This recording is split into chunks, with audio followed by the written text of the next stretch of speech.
من بعد وصیت یوصی بها او دین، بعد دینا چی وصیت ورکی هغه مال کی یا قرض ادا کی. آباؤکم ستاسو مور پلار و ابناؤکم ستاسو اولاد، لا تدرون تاسو نیس خبر ایهم اقرب لکم نفعا چی څوک ډیر قریب دی د نفع او خواته ستاسو د پاره. فریضة من الله، دا د الله طرف څخه حصے مقرر شوی دی. ان الله کان علیما حکیما، بشک الله تعالی پیژندونکی دی اور حکمت والا دی. ازان دا سورۃ النساء آیت نمبر 11 دی اور نن د آخری حصہ ده. میراث تقریبا ډیر حصے مشبان کی مخ روان دي، د کور علاوه د زنانو میراث روان دي. ان شاء الله ډیر مسله په دې کې موږ نورم حلقو چې کوم زموږ د معاشري ضرورت هغه په تفصيلات موږ مخ کې بیانو. نن په سبق کې الله رب العزت و شان بیان کوم. یو شی دا بیان کې الله رب العزت چې د مړي په اول وصیت او قرض پر کیږي. قرآن کی وصیت اول دی، قرض بعد کی دی، پور بعد کی دی. لیکن علماء صلاحہ مفسرین محدثین گرد پر دے خبر دی اول قرض دی. حضرت علی فرمائے دا حقوق العباد دی قرض دا مخت دی، اور بیان بعد کی چی دی حقوق اللہ، اور دا حقوق اللہ دی وصیت. وصیت کول ډیر نیک عمل دی، اور دا وصیت علامت دی د دیشی چی دا سڑے دا مرد پارا تیاری کی. وصیت علامت دی دا شیدی چی دا سڑے پا خلاص غاڑو باندے دنیا سے زی. اور وصیت د نیکانو د پاره، وصیت د ځان د پاره صدقه جاریه. وصیت د خواهشاتو شی نه دی لکه ما او تا چې په محبت او په جذباتو کې بس که څوک څونه قریبي او څونه تعلقات بس په هغه کې وصیتونه کوي، دا ټول د شریعت خلاف دي. وصیت نبی علیه الصلاۃ والسلام فرمایي چې ستاسو ته الله اجازه د تصدق درکړی دی. تصدق مطلب صدقه.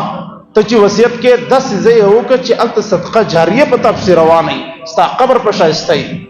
لہذا اول قانون دا وصیت الته کوي چې چیرې چې د الله ستاسو فائدہ پکشي اور د دین اسلام فائدہ پکشي ستاسو لپاره صدقه جاریه. دویمه خبره، وصیت به د چا لپاره کې؟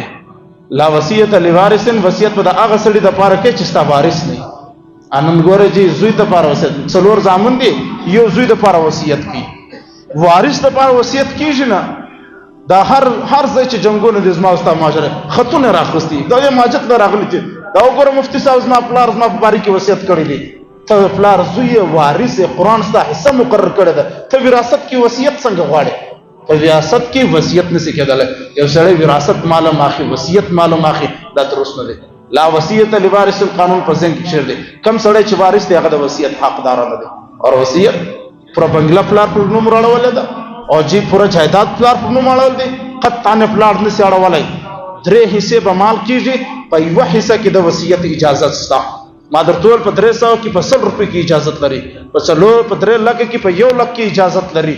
هغه هم گواهانو په موجودګي کې هغه تفصيلات مخکې ان شاء الله بیانو.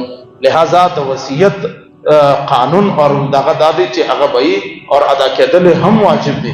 چې وصیت وکړي دا وصیت پر کول د شریعت په دایره او په حدود کې هغه واجب اور ضروری دي.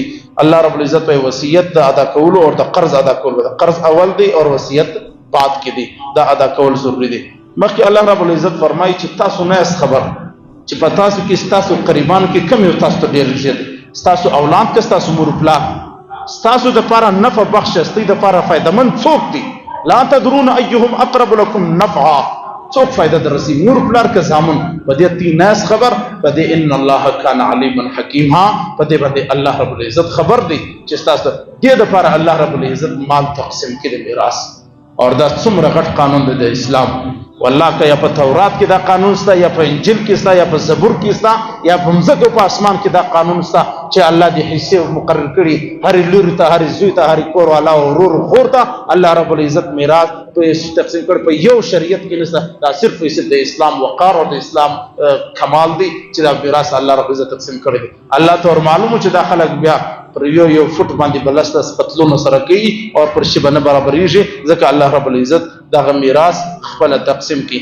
اخرنی خبر الله رب العزت په فریضه من الله، دا د الله مقرر کړه حصے دي، دا د بندگانو حصے نه دي، دا د الله مقرر کړه حصے دي. او جی اخبار کړي معزز ما د جائیداد فارغ دي، تلذر اور استا فارغ دي، فریضه من الله، الله فرض کړ دي. تاسو کې چې باز څوک د جائیداد دي زلور ته جائیداد نور کوم، تاسو کې چې لور ته جائیداد نو کې فریضه من الله، الله حصہ مقرر کړی ده. باندې غاړه په پروت الله له قیامت کې ورځي الله تعالی دامن کوي.